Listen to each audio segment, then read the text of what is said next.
Bonjour à toutes et tous et bienvenue sur cette courte vidéo. Si vous êtes là, c'est très probablement parce que vous rencontrez le problème suivant dans votre jeu en 2D sur Unity. Lorsque votre personnage passe sur le bas d'un décor, il apparaît bien devant l'élément. Par contre, lorsqu'il est censé apparaître derrière, comme ici, il apparaît toujours par-dessus le décor. Alors, comment faire pour gérer les deux cas? Faire en sorte que le personnage apparaisse bien devant l'arbre lorsqu'il est en bas, et qu'il apparaisse derrière lorsqu'il est censé apparaître derrière l'arbre. Eh bien vous allez voir que la solution est en fait particulièrement simple à mettre en place. La première chose à faire va être d'indiquer le même ordre de layer pour votre décor, donc ici pour mon arbre, et également pour le joueur. On peut voir que c'est déjà le cas, ils ont tous les deux 0 au niveau de Order in Layer.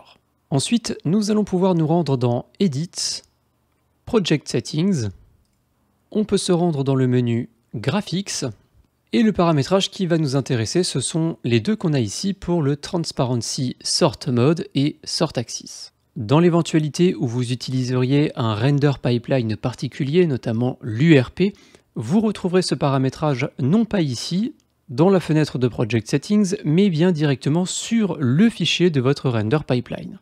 Je vous affiche un exemple à l'écran.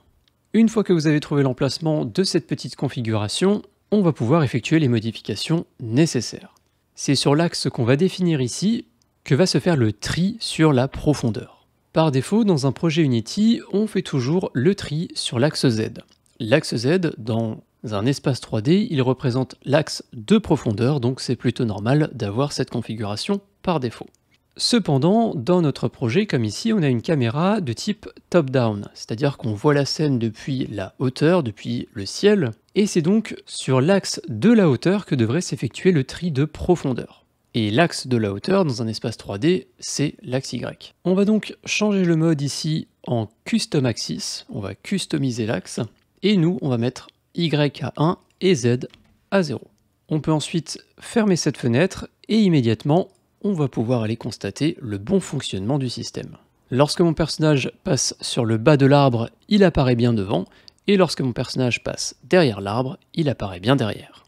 Le paramètre qu'on a modifié, donc le Transparency Sort Axis, va en fait définir depuis le centre des objets que celui avec la valeur Y la plus basse, donc celui le plus en bas, va apparaître par-dessus les autres. C'est le cas ici.